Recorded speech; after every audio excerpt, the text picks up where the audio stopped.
Slack, the one, do you hear me? Your sound is messed up. What, we can't hear you at all.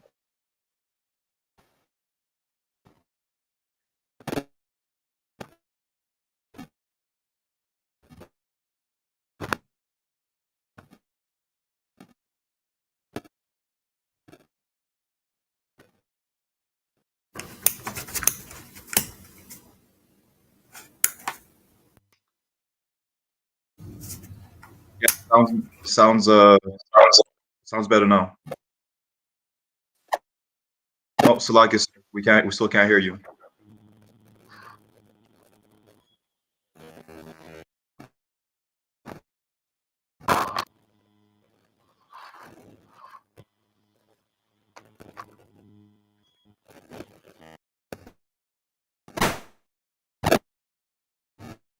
Same thing, sir.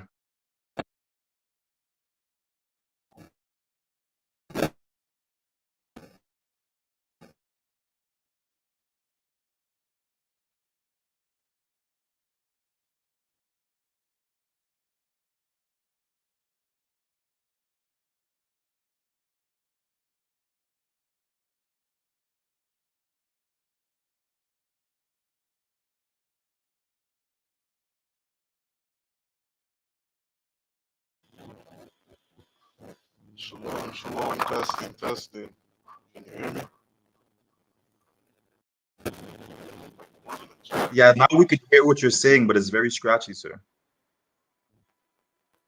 I think there's an issue with your mic.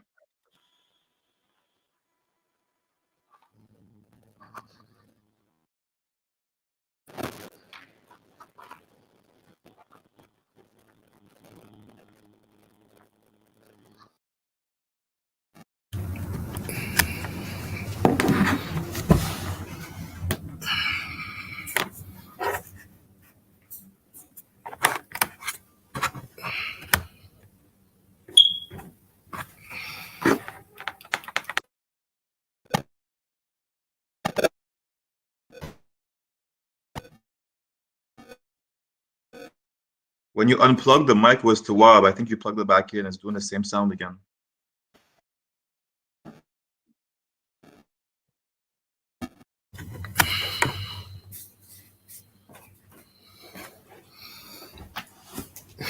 Can you hear me better now? Yeah, a lot better, sir. A lot better. A lot better. Okay. Oh, let's try that again.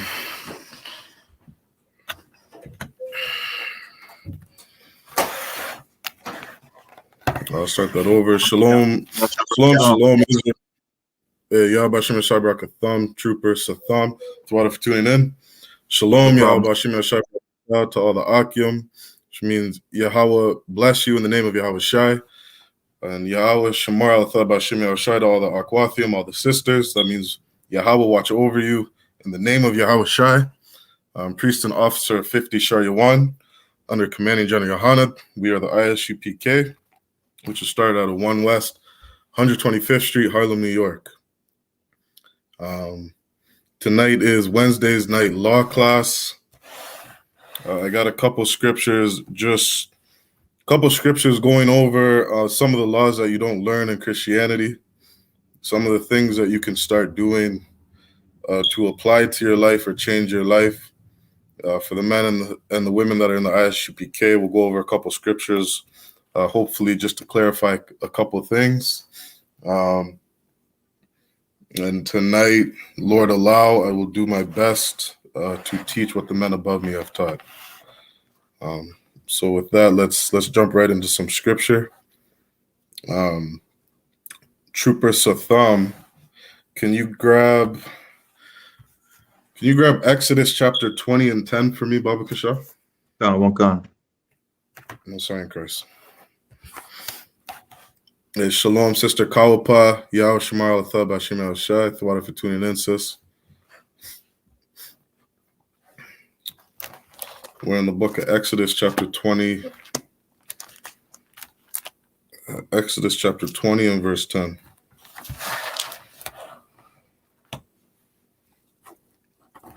I got it whenever you're ready, sir. Go ahead. Exodus chapter 20, verse 10. But the 7th day is the Sabbath of the Lord thy God. In it thou shalt not do any work, thou nor thy son, nor thy daughters, thy manservants, nor thy maidservants, nor thy cattle, nor thy stranger that is within thy gates. Right. Today in 2021, a lot of people have access to internet. You can type it in on your Google machine. If you're just looking up information, you want to learn about something. A lot of us, we don't got to go to libraries anymore. Just look up what the 7th day is on the Greco-Roman calendar, right? And in Spanish, I think that word is sabato for Saturday. It's a well-known thing that Saturday was always the day of rest. The day of Saturday was always the Sabbath day, the Lord's Sabbath. You can look that up, and that is the 7th day of the week, right? In this kingdom called Babylon, it's just a place of confusion, right? We know that the first day of the week is Sunday, right? So the 7th day of the week, that's Saturday. Your brother or sister in the school trying to learn how to keep these laws. If you're scheduled to work on a Saturday, you got to go to your slavery on Saturday. You go to your slavery, right? And that's why we call it a slavery. This is the captivity that we're in, right? But just make sure if you do go to that slavery, try to do your best to, you know what I mean, pay your tithes to the I.S.U.P.K, support this truth. Do what you can to make sure you're keeping all the laws, statutes, and commandments of the Most High. For myself, I try to set myself up so that I don't have to work at a job that doesn't allow me to do these things. That's not possible for everybody, but definitely focus on trying to serve the Most High. All right?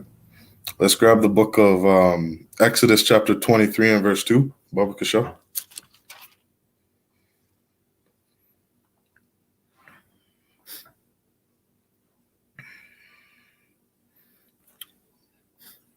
And brothers and sisters, go ahead and hit that sign-in links. They're in the chat if you want to get a Hebrew name. All right, show up to classes. Definitely come out to if you're in Canada, come out every Saturday from 8 till 10. Tune into our scripture breakdown class. Sign in every week so that you can get that Hebrew name. All right. Go ahead and read that verse when you got it. Exodus chapter 23, Salakia, verse 2. Thou shalt not follow a multitude to do evil. Thou shalt not what? Follow a multitude to do evil. Right. If there's a group of people going to a gay pride parade, don't follow those people. Right. You're with a group of brothers, and those group of brothers found a truck with some merchandise in it. Don't follow those brothers to go steal that merchandise from the truck. Right. This is a law that we need to keep. Basically, it just means just don't be weak. Don't fall into peer pressure. Don't follow a group. Don't eat pork because your mom's always eating pork. Don't eat pork because your grandma's been doing it for 20 years and says that she's never got sick. Right? Don't celebrate Christmas because everybody's doing it. We are not to follow a multitude to do evil. Right? Keep reading. Neither shalt thou speak in a cause to decline after many to wrest judgment. All right. But basically, this is just saying, just because everybody's doing it, don't do it. Right? Don't follow people just because they're doing it. All right. Let's jump to Leviticus chapter 19 and verse 27. Well, again, these are just some laws that are uncommon for our people, for Blacks, Hispanics, and Native Indians, who are the real children of God. Coming out of Christianity, we haven't heard some of these laws before. So we're just going to get into some of them. Right? Go ahead and read it when you got it. Leviticus chapter 19, verse 7. Salakia, 19 and verse 27. Okay.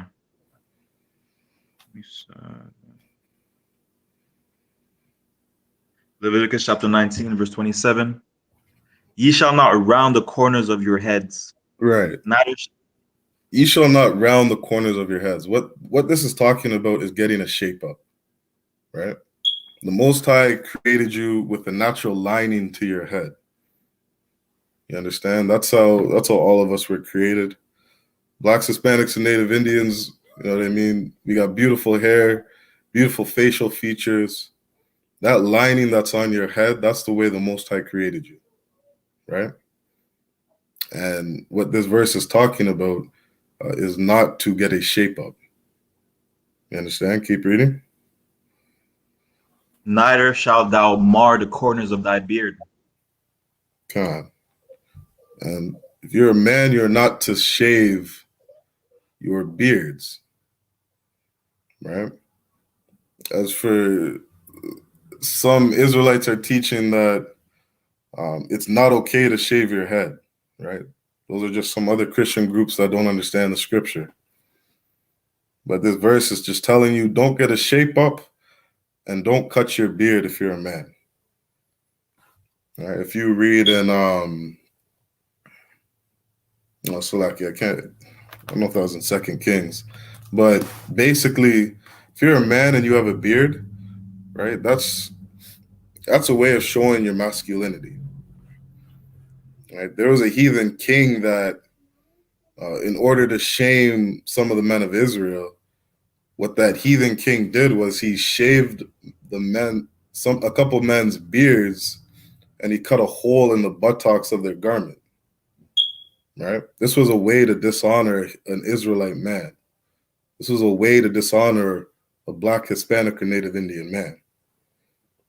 You understand? So, if you're living in this slavery today, you're living in this captivity or oppression today, don't let the white man's influence or the so-called white man's influence you to dishonor yourself by shaving your beard. Those are customs of the heathen that has nothing to do with our people. That's not something that you should do if you're Black, Hispanic, or Native Indian. All right, let's jump to the book of Numbers, chapter 15 and verse 38.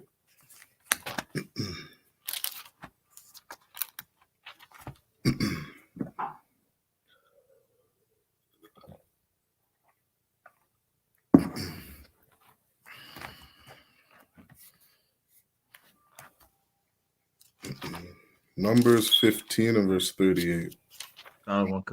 Numbers 15, verse 38.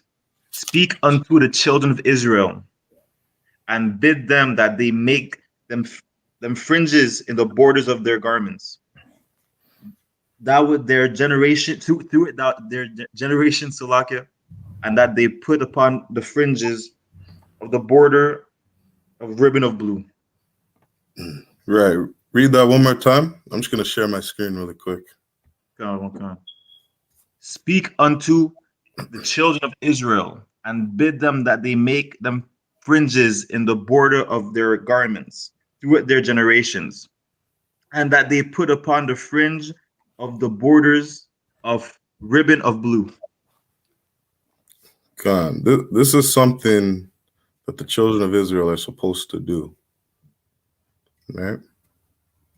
I'm just going to share my screen so everyone can have an idea of what these fringes look like.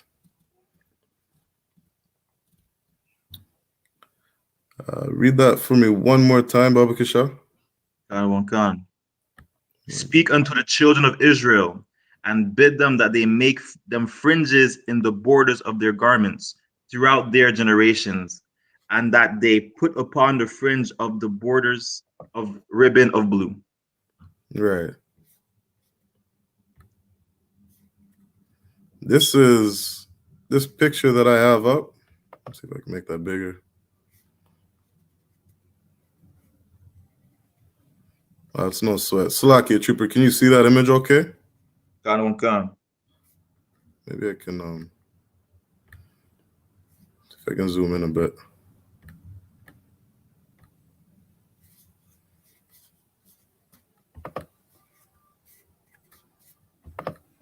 That didn't work out too well. It's too up, sir. It's too up? Yeah. Okay, Khan. Yeah, this is an example of what fringes look like on the border of your garments, right? We're supposed to put fringes on our garments, right? Not supposed to put fringes on our t-shirts or at the bottom of our t-shirts, like some people that don't understand the scriptures do, right? A border is something where two things meet. The way somebody explained it to me is picture a border of two countries, right? So okay, let's add in. We got a couple people just getting in on the chat. Shalom, Sarah, Yao Shamar, Thab Hashim Al Shai. Thawada for tuning in, sis. May Yahweh watch over you in the name of Yahweh Shai. Shalom, Adawan, Officer Zabadia, Yahweh Bashim Shai Brakatha. Hey, Shalom, Aki. I'm Yahweh Hashem Yahshai Barakatha. Come, most high in Christ. So the way somebody explained this verse to me, explained a border to me, is picture like a border of a country. You have a border of a country, you have a line, it's where two things meet. That's what the border means. So if you see on this garment where the seams meet of some of the linen on the garment, that's where these brothers put their fringes. That's where the children of Israel had always put their fringes. Right. That's our custom. That's how we're supposed to wear it. Right? I'll stop sharing my screen on that.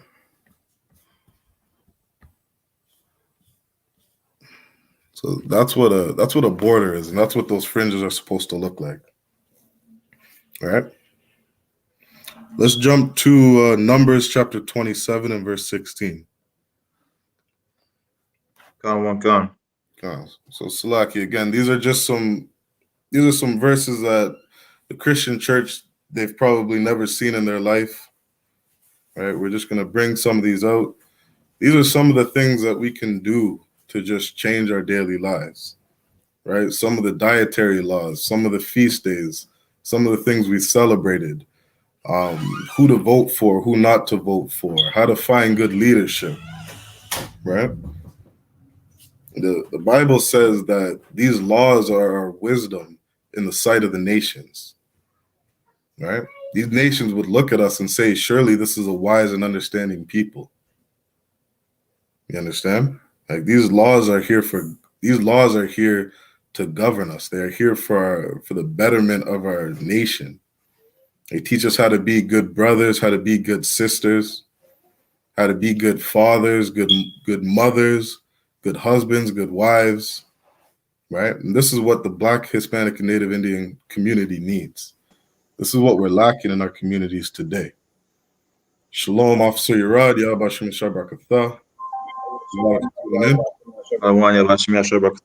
Fine, Christ.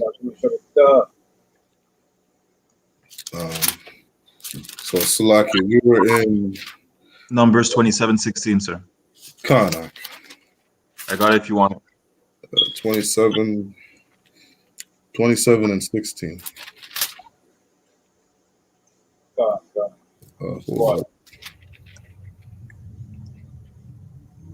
Khan, go ahead when you got it. Khan. Numbers 27, verse 16. Let the Lord, the God of spirits of all flesh, set a man over the congregation. Set a woman over the congregation? Set a man over the congregation. Right. This is how the Most High has set up his congregation. We're not supposed to have prophetess so-and-so. We're not supposed to have women pastors and preachers going around leading the congregation of Israel. Come on. The Most High has always set a man over the congregation of Israel to lead. Right? Keep reading. Verse 17. Okay. Which may go out before them, and which may go in before them, and which may lead them out, and which way bring them in, that the congregation of the Lord be not as sheep which have no shepherd. Right. Our leadership is supposed to be here to keep us safe. Right? If you're Black, Hispanic, or Native Indian, you need to follow the man of the Lord in the I.S.U.P.K. If you look at our history over here in North America, we've been following our pastors, we've been following governors, we've been following our imams, and if you just look at our history, you can see that they've been failing us. You understand? We were following Martin Luther King to join hand in hand with the so-called white man, and that led us to destruction. We've lost so many Black businesses, Black schooling. We've just had communities destroyed trying to join hand in hand with our oppressors. And so 2021, it should be about time that we start looking for another solution. We start looking for another way out of this madness that we're in. Right? We got Christians that are filling the jail cells, Muslims that fill the jail cells. We got Christians that are hooked on cocaine. Marriages, the divorce rate in the Christian churches is insane.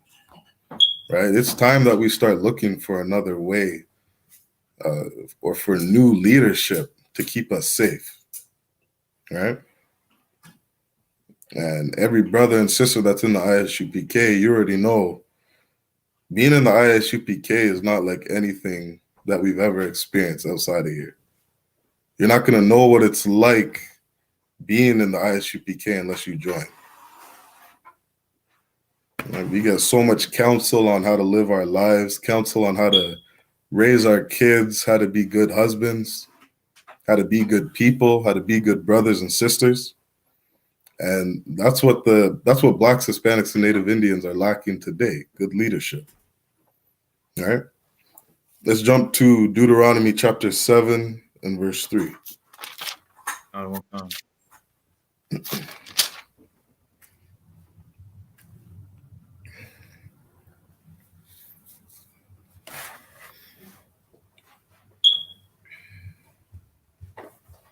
Deuteronomy chapter 7, verse 3. Neither shalt thou make marriages with them. Thy daughters thou shalt not give unto his son, nor his daughter shalt thou take unto thy son. All right. Blacks, Hispanics, and Native Indians, we are not to marry people outside of our nation. All right. It's not okay for us to be marrying so-called white people. It's not okay for us to be marrying Moab or Ham, Africans, Chinese. Blacks, Hispanics, and Native Indians, we got to learn to love our own people. We got to learn to love our sisters, to marry them, to guide them, take care of them, protect them. All right, this is something that we've been missing in our community. This is something that will absolutely change our community and absolutely change our lives. All right. I got there's a couple pages in a book I'm going to read because there's too many people today marrying outside of our race. Right. This place is called Babylon. It's a place of confusion. Right. These interracial marriages. You got kids who don't know whether they should love their mom or love their dad, if they should go towards the culture of their mom or culture of their dad. They're just confused. Don't know who they are, don't know their nationality, right? And we got to learn to love our own people. I'm going to read a bit about this book. It's a book called The Willie Lynch Letter and the Making of a Slave. Right? And if you understood what was going on today and what's going on with our people and our communities, the last thing you should be thinking about is marrying your oppressor, marrying the so-called white man. For all the destruction that he is doing, and has done to our people, it's been a straight up act of war, straight up act of terrorism. And we got to come out of that mindset. right? Revelations 18:4 says, "Come out of her, my people," right? That you be not partakers of her sins. We got to come out of the philosophies of this place called Babylon, right? So this is a book called The Willie Lynch Letter and the Making of a Slave.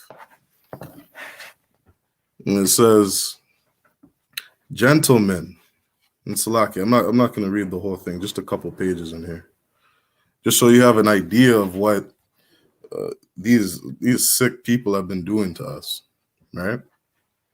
Well, it says, "Gentlemen, I greet you here on the banks of the James River in the year of our Lord 1712.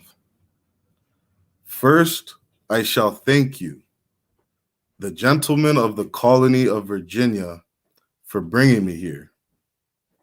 I am here to help you solve some of your problems with slaves. Your invitation reached me on my modest plantation in the West Indies, where I have experimented with some of the newest and still the oldest methods for control of slaves. Ancient Rome would envy us if my program is implemented." I'll read that again. Ancient Rome would envy us if my program is implemented. Meaning Willie Lynch was saying he has a program that's so diabolical that the ancient Romans would be proud of what he did. You understand? He says, "As our boat sailed south on the James River, named for our illustrious king, whose version of the Bible we cherish, I saw enough to know your problem is not unique. While Rome used cords of wood as crosses for standing human bodies along its old highways in great numbers, you are here using the tree and rope on occasion. I caught the whiff of a dead slave hanging from a tree a couple miles back. You are not only losing valuable stocks by hangings, you are having uprisings. Slaves are running away. Your crops are sometimes left in the fields too long for maximum profit. You suffer occasional fires. Your animals are killed. Gentlemen, you know what problems are. I do not need to elaborate. I am not here to enumerate your problems. However, I am here to introduce you to a method of solving them." So what Willie Lynch said when he came around is that basically all the methods you're doing, all these evil things that you're doing to the Blacks, Hispanics, and Native Indians, it's causing you to lose too much of your stock, right? When we came over here, it was called cargo slave ships, right? We were cargo, we were merchandise, we were inventory, just a way for these people to make money off us. And some of the crimes that they were doing to us, it was just causing us to rebel, to run away. It was causing us to start uproars and riots. And Willie Lynch said, you gotta make better use of your slaves, right? So he says, "In my bag here, I have a foolproof method for controlling your black slaves. I guarantee every one of you that if it is installed correctly, it will control the slaves for at least 300 years. He says he has a bunch of methods in his bags, and he says that these methods will control the slaves for at least 300 years. My method is simple," he says. "Any member of your family or your overseer can use it." Saki, I'll read that again. "Any member of your family or your overseer can use it. I have outlined a number of differences among the slaves, and I take these differences and make them bigger. I use fear, distrust, and envy for control purposes. These methods have worked on my modest plantation in the West Indies, and it will work throughout the South. Take this simple list of differences and think about them. On the top of my list is age, but it is there only because it starts with an A. The second is color or shade.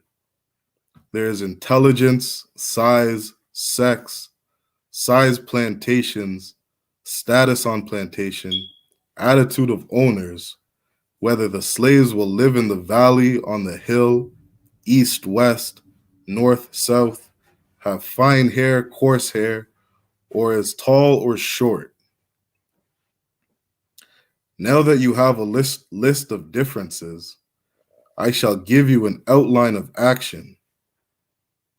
But before that, I shall assure you that distrust is stronger than trust, and envy is stronger than adulation, respect or admiration.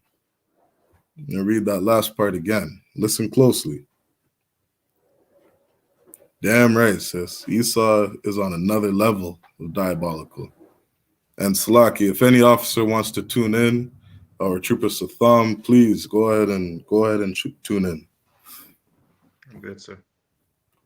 And so I'll read that last part again. He says, but before that, I shall assure you that distrust is stronger than trust, and envy is stronger than adulation, respect or admiration.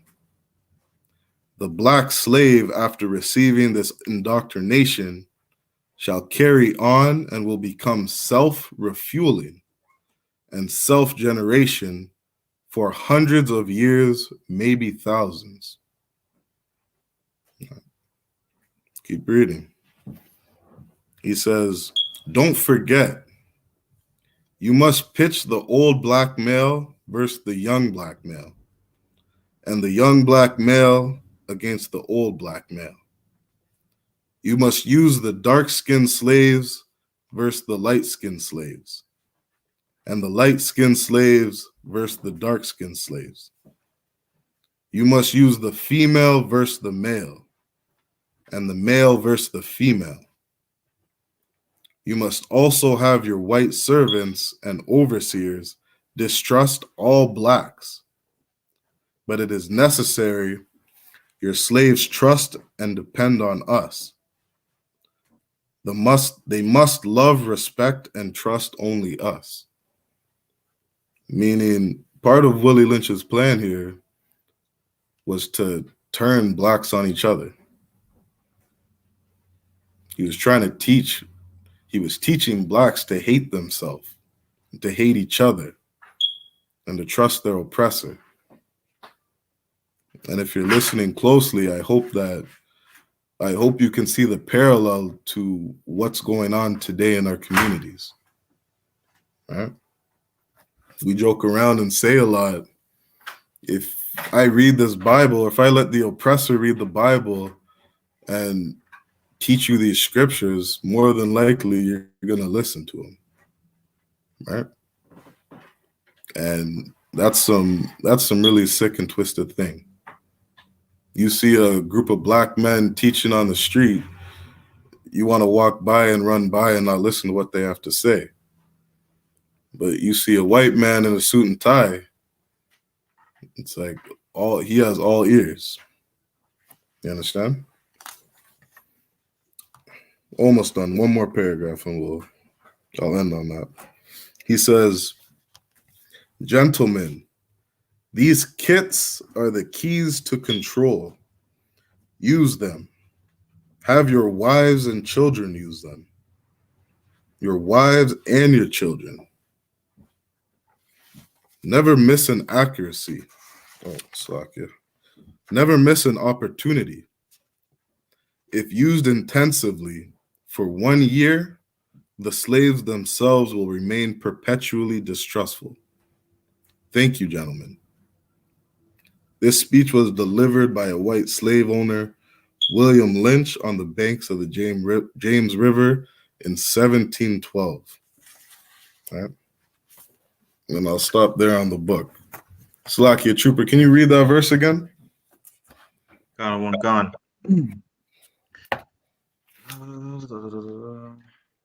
Deuteronomy chapter 7, verse 3. Neither shalt thou make marriages with them. Thy daughters. What? Salakia? Neither shall thou what? Make marriages with them. Don't marry these people. You understand? Like Sister Kalpa said it beautifully. Esau is on another level of diabolical. You understand? There's no reason to be marrying outside your race. Right? Blacks, Hispanics, and Native Indians, we are the salt of the earth. Right? We have some flavor to us. Right? There's something about us that's special. Right? Marry within your tribe. Marry somebody within the nation of Israel. You got beautiful sisters of all shades of color, all type of beauty in the nation of Israel. You understand? There's no need to marry outside your race. Let's jump to Ecclesiastes chapter 7 and verse 13.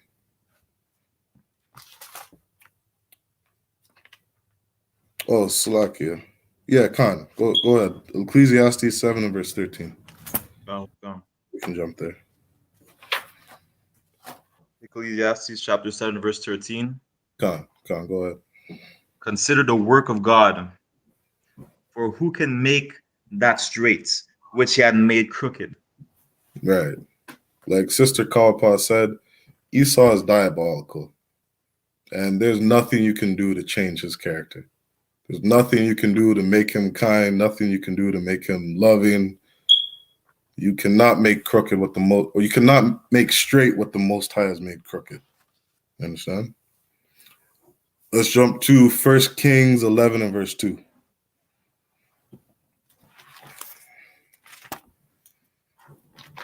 First Kings 11 and verse 2.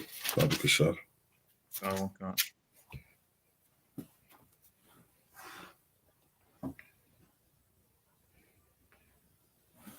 First Kings chapter 11, verse 2. Of the nations concerning which the Lord said unto the children of Israel, thou shalt not go into them. You neither shall not go into them. That's just a fancy way of saying sleeping with them. All right, keep reading.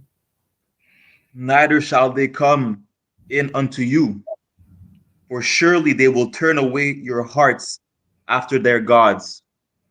Solomon clave unto these in love. Khan. There's no pro-black interracial couple. That doesn't exist in 2021. You marry outside your race, you hate your people. It's that simple. And when you start mixing with heathens, right, for that sake of unity, that's when you start to throw away some of your culture. Right? For the sake of getting along with the person you marry, that's when you start worshiping other gods. That's when you start turning away from the Most High, the customs, the laws, statutes, and commandments of your ancestors. You understand? Let's go to Deuteronomy chapter 14 and verse 7.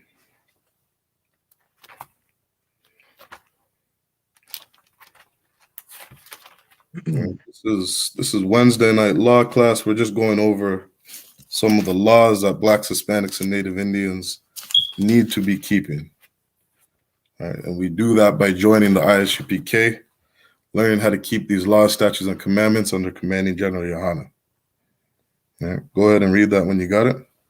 Deuteronomy chapter 14, verse 7.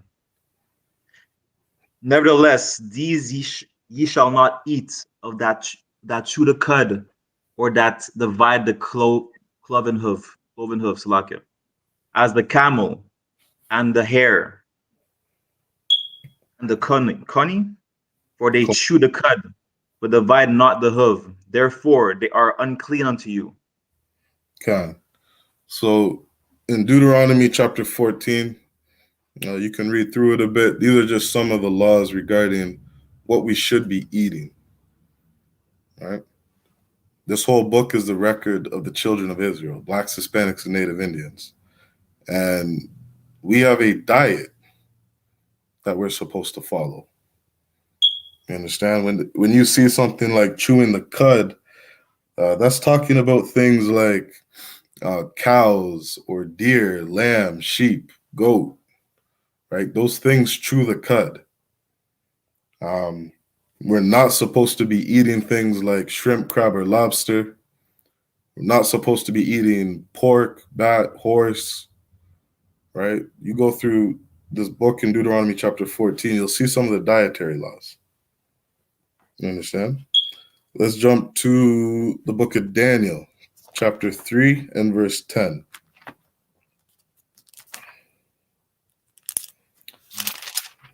Daniel chapter 3 and verse 10. God.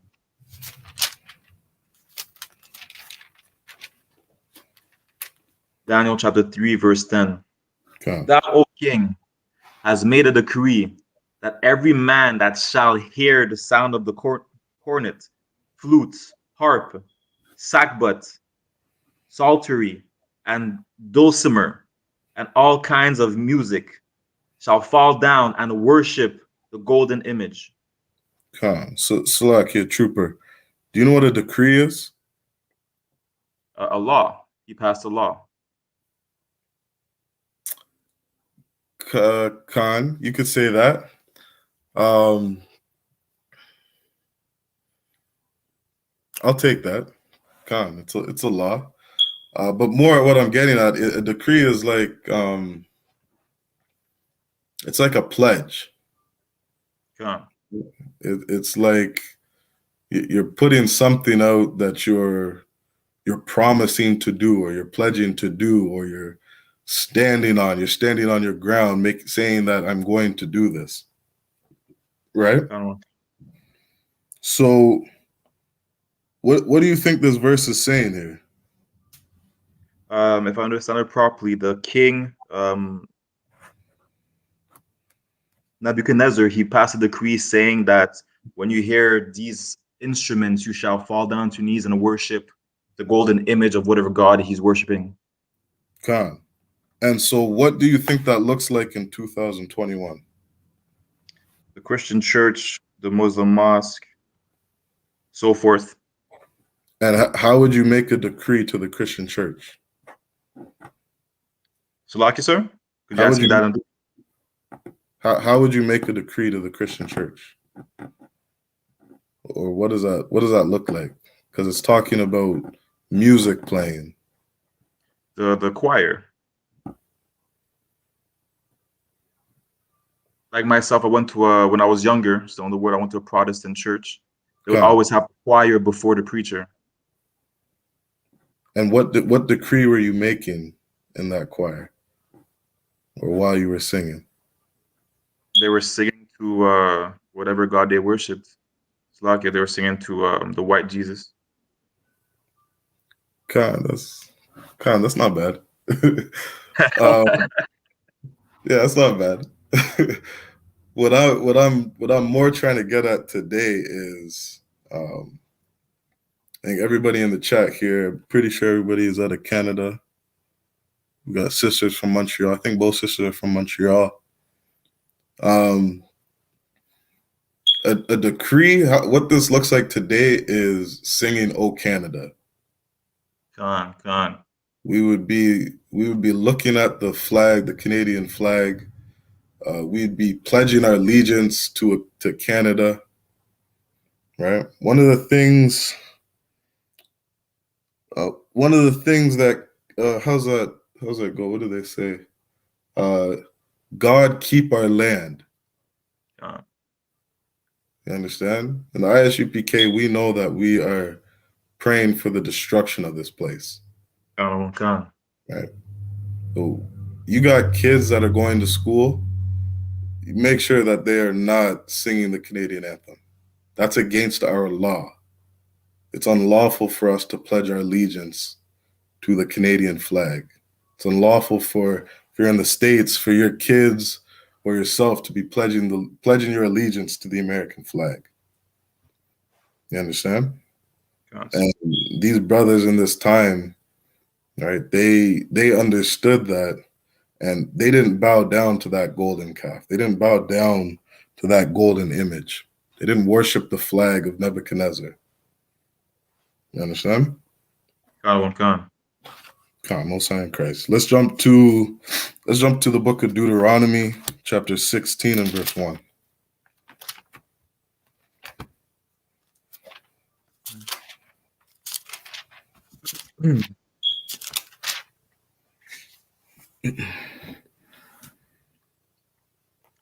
Deuteronomy chapter 16, verse 1.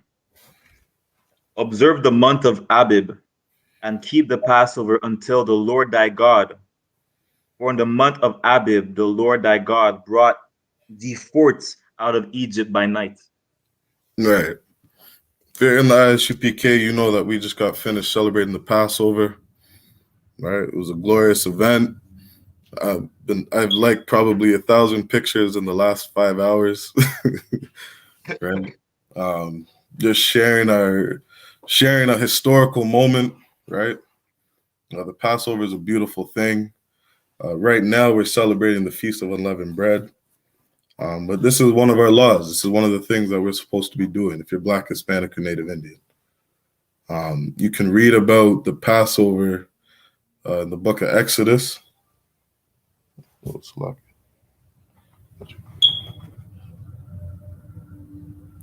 You can read about the Passover in the book of Exodus.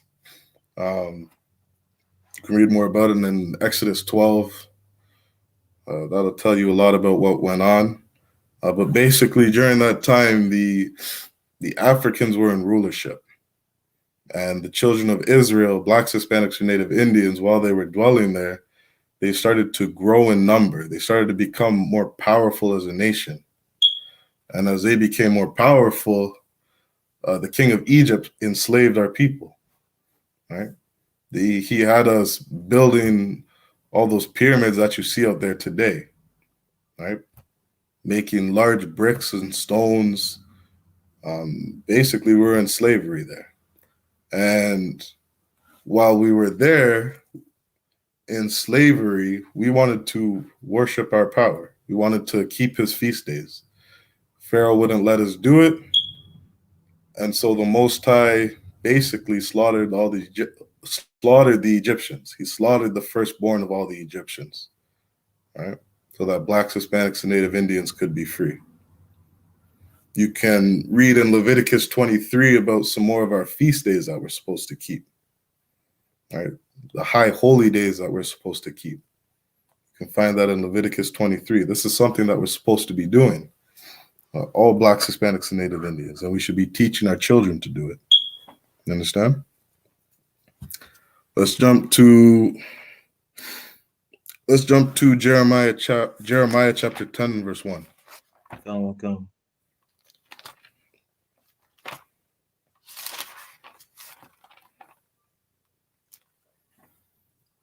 Come. Jeremiah chapter 10, verse 1.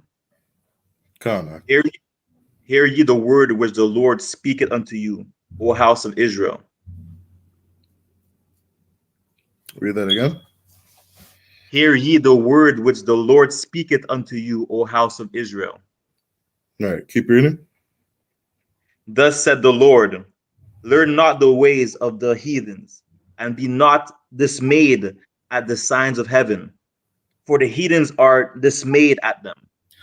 The heaven in this context is the sky.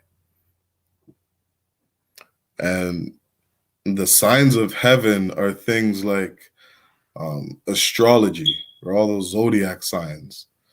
The heathen have made a whole science out of all the signs in heaven. You understand? That's what the heathen do.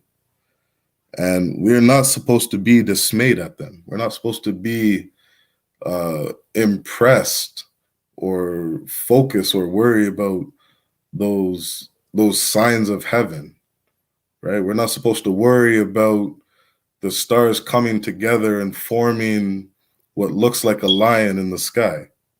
You understand? That's what the heathens do, right? Keep reading. For the customs of the people are vain. For one cutteth a tree out of the forest, the work of the hands of the workman with the axe. Khan, the custom of the people are vain. Right? It's a waste of time. It's empty. It's meaningless. All right, keep reading. They deck it with silver and with gold. They deck They it with what? fasten it silver and with gold. Trooper, I know you know what this is talking about. Of course, the Christmas tree, sir. Khan. All right, 3,000 years later, Blacks, Hispanics, and Native Indians, we're still keeping this custom. Right, we're doing this today. This is 3,000 years ago, when people were worshiping Nimrod. This was 3,000 years ago when they were putting trees up in their house. And this is something that we are not supposed to be doing. We're not supposed to be keeping the customs of the heathen. Right? If you read in Luke, the 2nd chapter, I think from around verse 1 to 7, you'll see that Christ was born near tax season. Right? Just to speculate, he was more than likely born in springtime. Right? Christ was not born in the dead of winter on December 21st or 24th, whatever day Christmas is, I don't remember. But that what Christmas is today has absolutely nothing to do with Christ. It doesn't have to do with the birth of Christ. It doesn't have to do with celebrating the birth of our King. Right? This has everything to do with worshiping Nimrod. This has everything to do with keeping the customs of the heathen. You understand? Okay. Let's jump to Ecclesiasticus chapter 35 and verse 1 in the Apocrypha. Ecclesiasticus 35 and 1. Like I said, I don't yet have an Apocrypha. If you give me one moment, I could Google it real quick. Khan, no sweat. Salaki, Officer Urad, you there?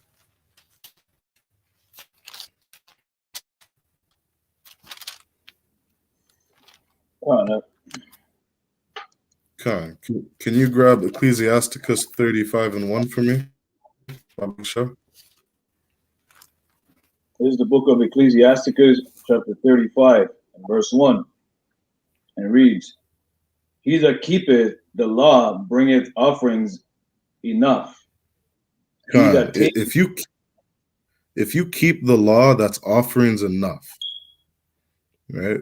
If you talk to some of these people who only read the Old Testament, right? They talk about their different sacrifices for sin. And they don't understand how to atone for sin. They have no way to atone for sin today. Right? The temple is not here. And basically they just, if I could put it straight, they don't understand the Bible. Right? When you come into the I.S.U.P.K, nobody is going to teach you or try to show you how to make up for your sin. Right? Nobody's going to show you that or teach you if you fall, it's okay, and we're going to make a sacrifice for it.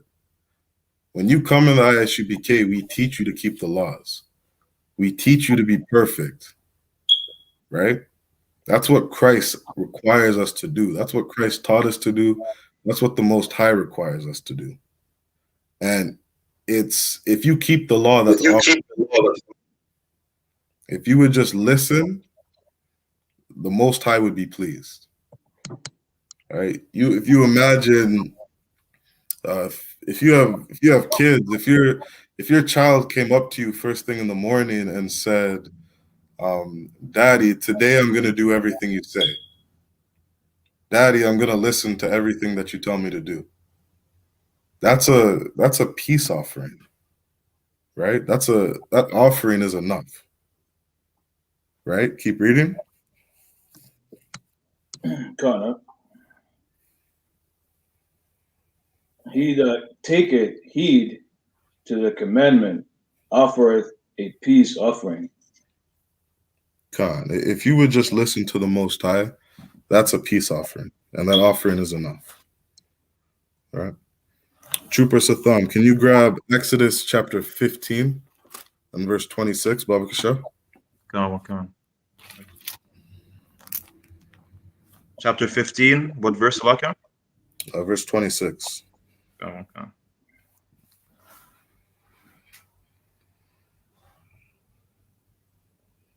And I said, if thou wilt diligently hearken to the voice of the Lord thy God, and will do that which is right in his sight, and will give ears to his commandments, and keep his statutes, I will put none of these diseases upon thee, which I have brought upon the Egyptians, for I am the Lord that healeth thee. Khan, so when he says, if thou wilt diligently hearken, diligently is just meaning you would be meticulous with it, right? You would do everything in your power to cross every T, dot every I. Make sure you hear every word that the Most High is telling you, right? If you would diligently hearken, if you would diligently listen, right, to everything that your Father is telling you to do, right? That is how you serve the Most High, right? Read that last part again. Con. And keep all his statutes. I will put none of these diseases upon thee, which I have brought upon the Egyptians, for I am the Lord that healeth thee. Con. If you want to avoid diseases, you keep these laws, statutes, and commandments. If you want to avoid getting HIV or gonorrhea, AIDS, or the boils that the Egyptians had, if you want to escape these diseases, you got to obey the Most High. Right? Don't be a homosexual and catch one of those diseases. Right? Let's grab Exodus chapter 20 and verse 6.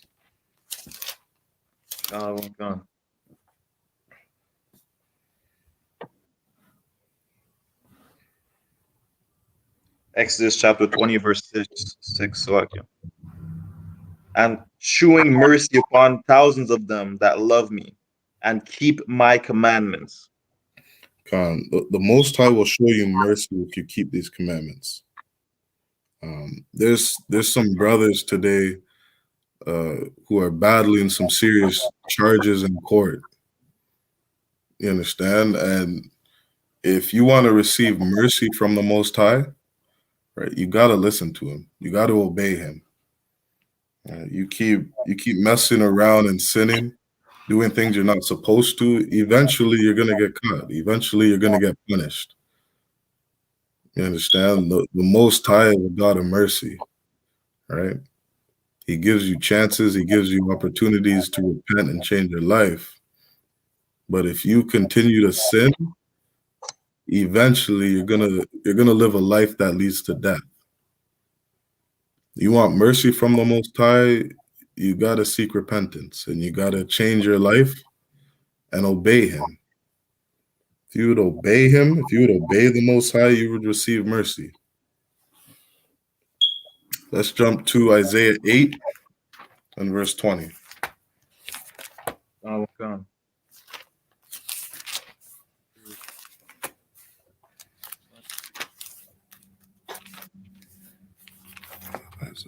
Isaiah 8, verse 20. Slack, one sec. We'll catch up with you. Isaiah 8. Isaiah 8 and verse 20. Go ahead. To the law and the testimony, if they speak not according to the word, to this word, Salakia, it is because there's no light in them. Can read that again?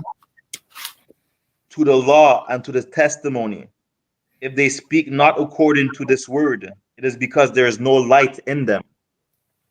Khan, the law is a light, right? That light that it's talking about is if you just imagine you're in a room right now and the lights go off, you don't know where to go.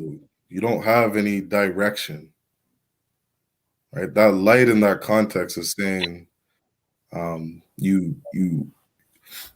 It's not that you lack purpose. It's that you don't know exactly where to go. You don't have any guidance, right? What this light is talking about is you don't have any leadership. You don't have somebody to guide you, to lead you, to tell you where to go or what to do, right? These laws, if you would obey the laws, statutes, and commandments of the Most High, you would be able to be a light to people. You would be able to guide them, to lead them. Right? This is something that Blacks, Hispanics, and Native Indians need. We're in desperate need of good leadership, desperate need of good counsel. You understand? Let's jump to Hosea chapter 4 and verse 6.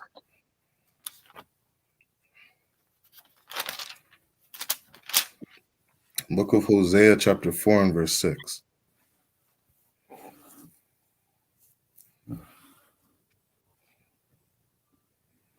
Is that in the Apocrypha, sir?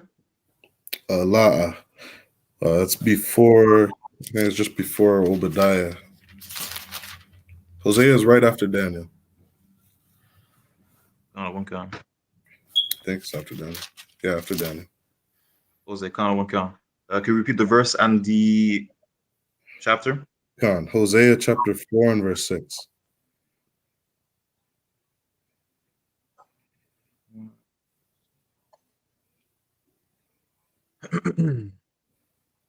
My people are destroyed for lack of knowledge. We don't have knowledge because our leaders have no light. Right? It's that simple. Keep reading. Because thou hast rejected knowledge, I will also reject thee, that thou shalt be not priest to me. Seeing thou hast forgotten the law of thy God, I will also forget my children. Forget thy children, Salah. If you lean on your own understanding, if you lean on the knowledge of this world, you lean on all that studying you've done, right? All those years of university you went to study philosophy, you lean on your own understanding, the Most High is going to spit you out. Right? That light is the law. And that light is good leadership. If you would listen to good leadership, right, the Most High would be with you.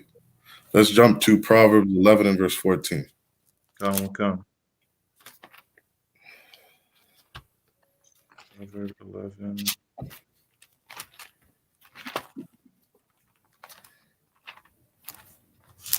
Proverbs 11, verse 14. Where no counsel is, the people fall. But in the multitude of counselors, there is safety. Read that again. Where no counsel is, the people fall. But in the multitude of counselors, there is safety. Don't lean on your own understanding. Right? Get counsel from the men of the Lord. Get counsel that the prophets of the Lord that the Most High has sent. Right? You join I.S.U.P.K. One of the greatest things that has changed my life is getting counsel. Right? I have a situation with my kids that I don't know what to do. I call counsel. I call men above me that have been through similar situations or the same situation, and they give me advice so that I don't have to go through, I don't have to learn the hard way. I don't have to raise kids that are destroyed. I can call counsel and ask for advice on my marriage, ask for counsel on how to be a good brother. Right? I don't lean on my own understanding. Right? That's something that you learn as a young man in this school. That's something that you learn as a trooper. That's something that I'm still learning as an officer of 50. Right? This is something that I try to practice and rehearse. The scriptures say to rehearse righteous acts. Right? I have to practice this. And the more I practice it, the more it's in me, or the more prepared I am to deal with different situations, right? The faster I call for counsel, the faster I get advice on how to deal with situations. You understand? Like, this law is a light. And the men in the I.S.U.P.K, the men that are above me, they have light in them. They have understanding. They have wisdom. And that counsel is for our guidance, so that we don't have to learn things the hard way, so that we can have a better life. You understand? Let's jump to Ephesians chapter 5 and verse 3. Come.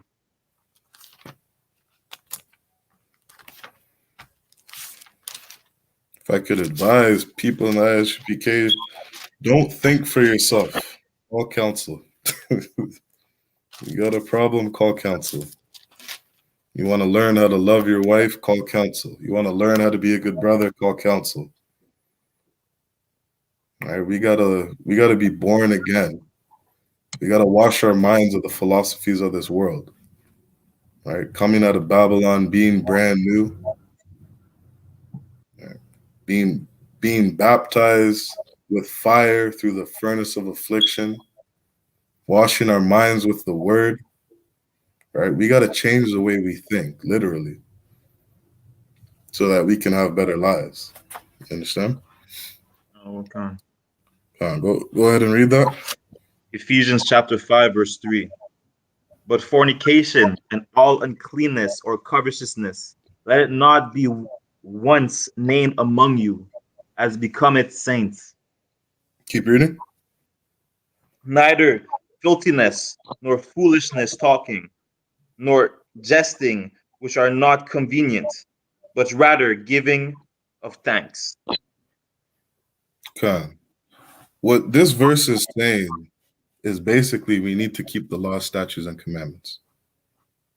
All right. In the New Testament, sometimes you won't see it just as we need to keep the law, but it will say things like, don't commit fornication or covetousness. Salakia, Trooper Satham, do you know what it means to fornicate? Come. What is fornication? Is that to lust off another man's woman? Or That's part of it. But more, think of like the root or the umbrella of that. What would lusting after another man's wife be considered? that would be how do I say? Fornication. Give me a sec, I'll get it. Come.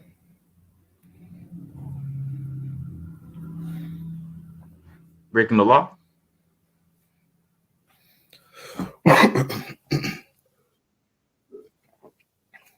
Khan, what law?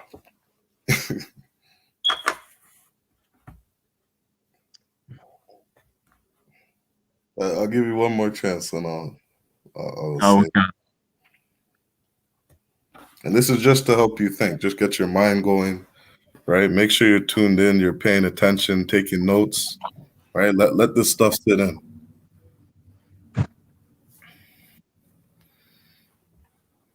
Guys, my phone.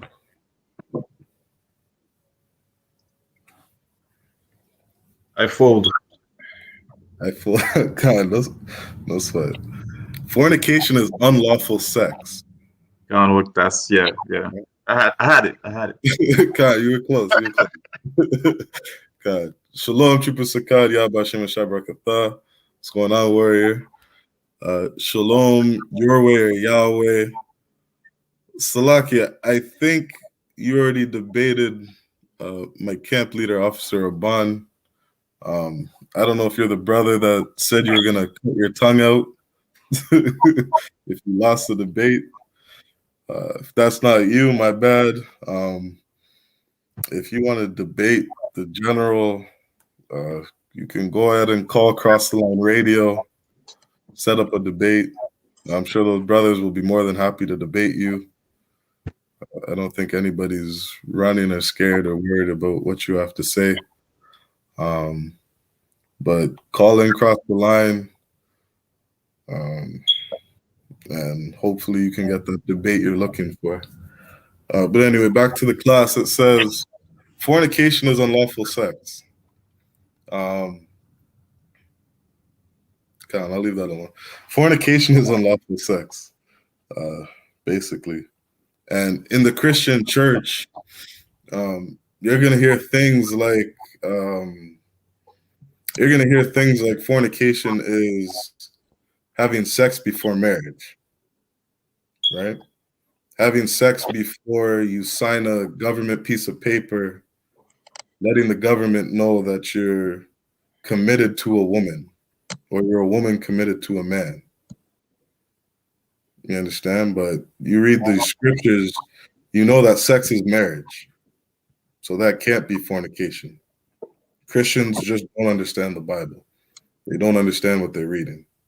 That's right. So when you see in the New Testament things like don't commit fornication or uncleanness, basically it's telling you keep the laws of the Most High. Keep the laws, statutes, and commandments of the Most High. Right.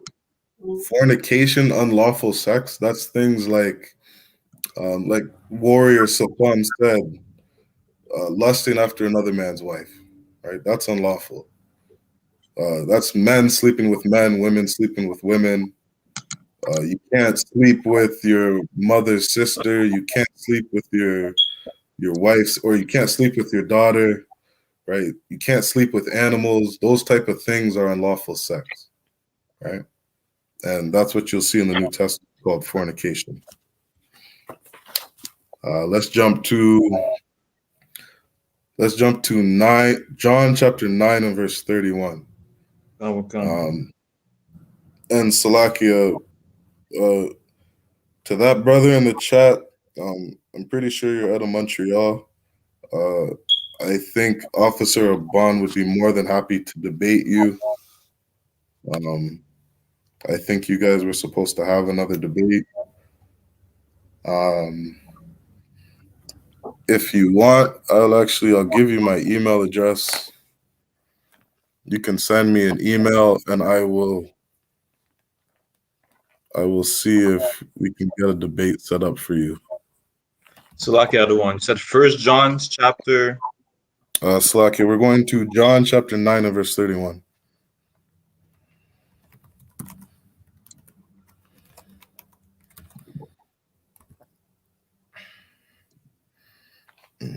You can go ahead and send me an email. I'll see if I can get a debate set up or a conversation or something.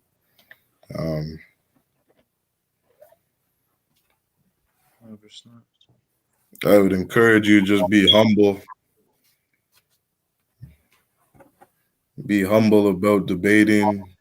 Do it to learn, right? Do it to learn something, to grow, to teach your people, right? Don't just do it to waste time or to put on a show. So you can go ahead and email me, and we'll see if we can set something up for you. Slacky, let's go to John chapter 9 and verse 31. John chapter 9, verse 31. Now we know that God heareth not sinners. But Read if that again. any Salakia? Read that again. Now we know that God heareth not sinners. Christians tell you that the law is done away with. You understand? But Christ told his disciples, the Most High isn't listening to people who sin. You understand? The Most High is not going to listen to you if you're out selling drugs to your people. Most High is not going to listen to you if you're sleeping with your brother's wife. You understand? The Most High does not listen to sinners. Let's jump to, how much time we got? 1:20. Let's jump to, here we go. Let's jump to John, the book of John, chapter 8. Let's go back, I think. Go to John chapter 8, verse 10. John verse 8, chapter 10.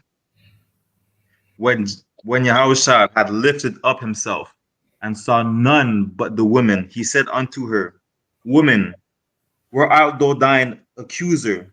Had no man condemned thee? Keep reading. She said, No man, Lord.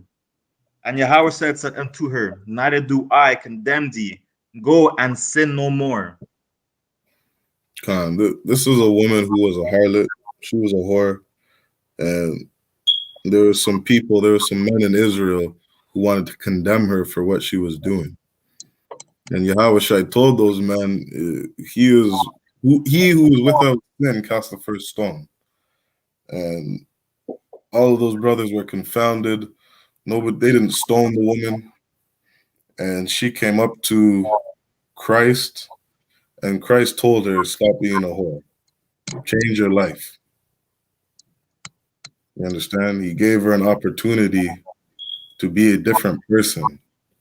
And that's what all Blacks, Hispanics, and Native Indians got to do. Go and sin no more. You understand?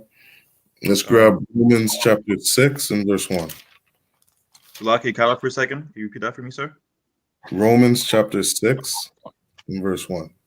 Okay. Where am I going? Romans chapter 6, verse 1. What shall we say then? Shall we continue in sin, that grace may abound? Salaki. Read. God forbid. How shall we, that are dead to sin, live any longer therein? We got to kill that old man. All right, we have to be dead to sin. We have to change our life and be new people. Right? Think differently, act differently, move differently. Right? Paul told us, God forbid, don't stay in your sin because the Most High is giving you grace.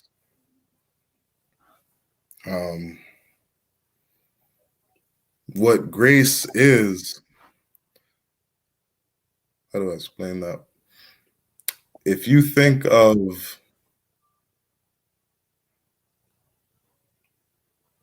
Salaki, read that first verse again. Khan. Verse 1, sir? Khan. Romans chapter 6, verse 1. What shall we say then? Shall we continue in sin, that grace may abound? Khan. So grace is if you picture having a light bill, and that bill collector or that hydro company is telling you you have 30 days to pay your bill or we're going to cut your lights off. That 30-day period, that's what grace is. You have an opportunity to pay your bill before they shut your lights off. That's what grace is. Grace doesn't mean that for the next 40 years of your life, if you're a young man, you might have another 70 years to go, God willing. That doesn't mean you get to sin for the rest of your life and the Most High is going to forgive you. Grace means you come into the truth, you learn that you're supposed to change your life, and you better be diligent, right? Like the Most High says, be meticulous about keeping the law, right? Diligently learning, diligently trying to change your life. You understand? I just today, I found out one of the sauce that I've been cooking with has anchovies in it. And these are things that, I asked the Most High to forgive me for. And that stuff gets thrown out of my house really quick. Right? I thought I had the dietary law down, right, a year ago. But, there's times that I mess up. There's times that I slip up. and I have to do a better job. I can't make excuses for sinning. I got to make sure I'm reading all these labels before I buy food or go to the store. You understand? I think the scriptures say a just man falls 7 times? A just man falls, though. A just man makes mistakes, but you got to be quick to change, quick to repent, right? Quick to trying to obey and keep the law, statutes, and commandments of the Most High. You understand? Let's go to, or jump down to verse 15. Romans chapter 6, verse 15. What then? Shall we sin because we are not under the law, but under grace? God forbid. God forbid. Hell no. Just because we have grace doesn't mean we keep sinning. Let's jump to Matthew chapter 19, verse 17.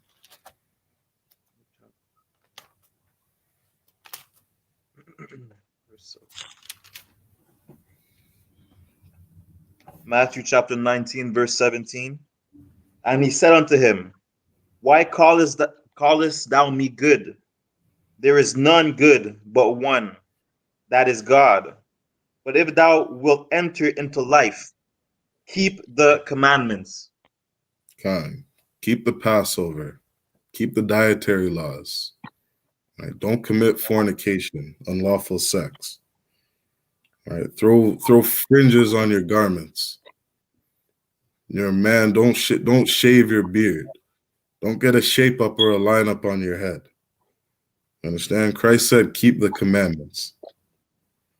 Let's go to Revelation chapter 14 and verse 12. Okay. I'm just going to jump through a couple scriptures quick, and then we'll end the class. Revelation chapter 14, verse 12. Here is the patience of the saints.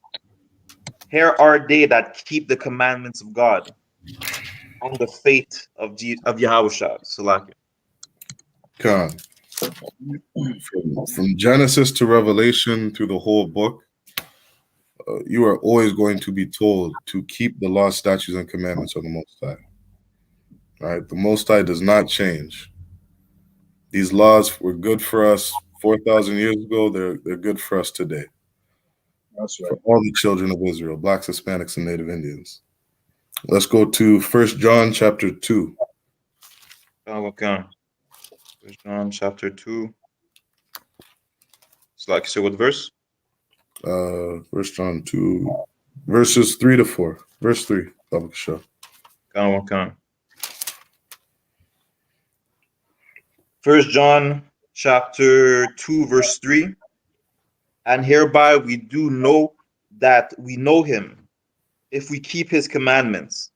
God, this verse right here is beautiful because it's just a cut to all Christians out there. These laws, statutes, and commandments are good for us. Right? These watchmen that have been watching over us, they have failed us. These leaders in the Christian church, the Muslim mosque, our governors, right? Our leaders have failed us. And these are the things that Black Hispanics need. Right? This verse right here, this is just a cut to Christianity. Because Christians will tell you all day that they know God. But Christians don't teach that you need to keep the laws of God. Keep reading. Verse 4. He that said, I know him, and keepeth not his commandments, is a liar, and the truth is not in him. It's that simple. If you're somebody who doesn't keep the laws, statutes, and commandments, there's no light in you. You are a liar. Right? There's no light in you to lead the people. There's no light in you to lead Blacks, Hispanics, and Native Indians. Right? Some of these laws that I just gave you today, this is light. You follow the Most High, you listen to what he says, that's what will make a good leader. You do what the prophets say, that's what will make a good leader. You're doing what the Most High says, keeping these laws, statutes, and commandments, you will be able to lead people. You'll be able to be a light to people. Right? Christ said, let your light shine amongst people. Right? These laws are good for us. Let's do two more verses. We'll do two more verses. Can you go to where do we go? No, let's end up there. Can you grab Slakia, Officer Yerad, in the Apocrypha? Can you grab Baruch chapter 4 and verse 1?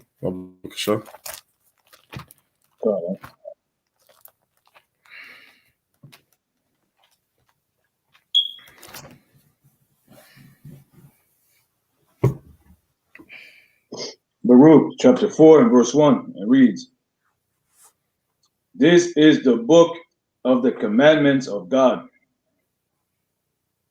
and the law that endureth forever. For how long? Endureth forever. Come on, keep reading. All they that keep it shall come to life, but such as leave it shall die. God, you're Black, Hispanic, or Native Indian. It's real simple, really plain. Choose life or death. Right? Life is in these laws, statutes, and commandments. These laws are good for us. Right? The laws tell us not to set a king over us from heathen nations, or not to pick our own king. Right? The Most High will set a king to rule over us. We shouldn't be voting. If you're a man, you shouldn't be shaving your beard. We're supposed to be keeping these high holy days, the Sabbath day, the Passover. Right? We have dietary laws. We're not supposed to eat shrimp, crab, or lobster.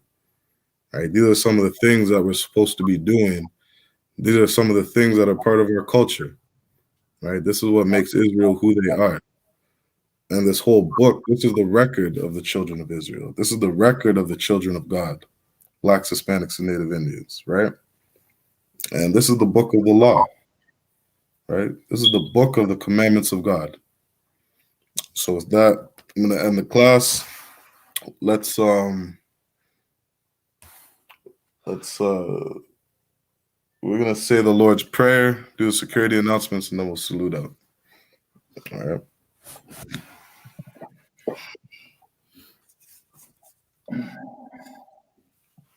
Men of Israel and Majim, which means stand.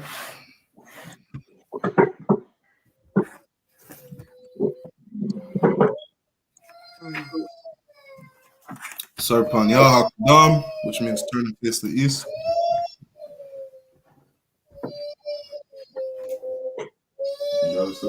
Cool. Abanaw, Shabbat Shemayim, Kadash, Hayah, Shamka, Yahweh, Malakwatka, Laba'ah, Ratazaka, Hayah, Nisha, Ba'arataza, Hawa, Hayah, Mashamayim, Nathan Lanawa, Lakam, Kal, Yawam, Wasalak Lanawa, Kawak now, Kasalak Lanawa,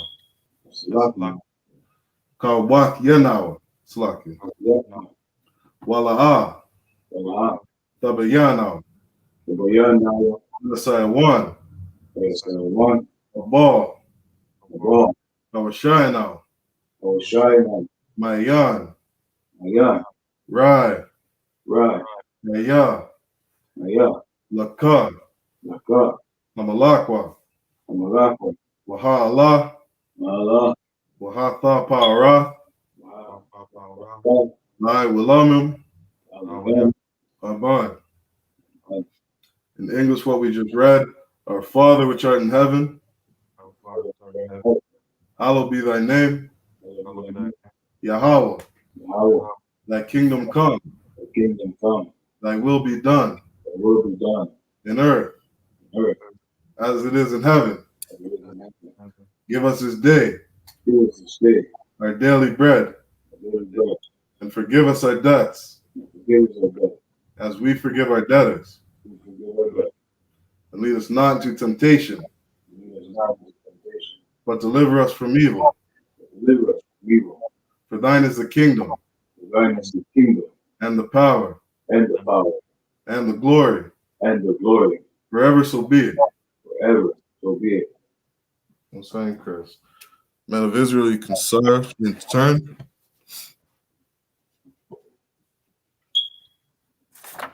I'm going to give the security announcements and then we'll salute out. Men of Israel, you can sit down. Yeah, the I.S.U.P.K started at 1 West, 125th Street, New York.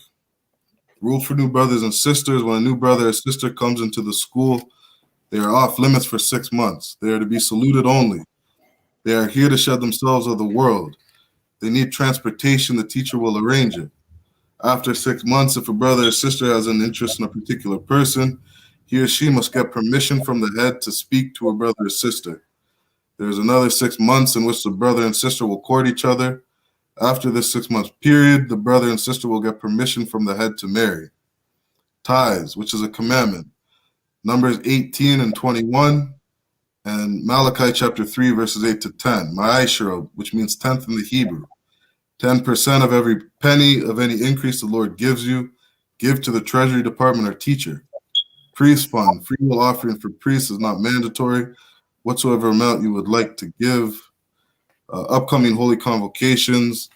Right now, brothers and sisters in the UPK, this is the Feast of Unleavened Bread. Make sure you focus on getting that hypocrisy out of you. Focus on changing your life, keeping these laws, statutes, and commandments to make sure that we're not puffed up with hypocrisy, right? Make sure you're eating that unleavened bread. We got a beautiful recipe out in the UPK. I hope all the Akim and Akwathim are enjoying that. So we're going to salute out Men of Israel Imajim, which means stand.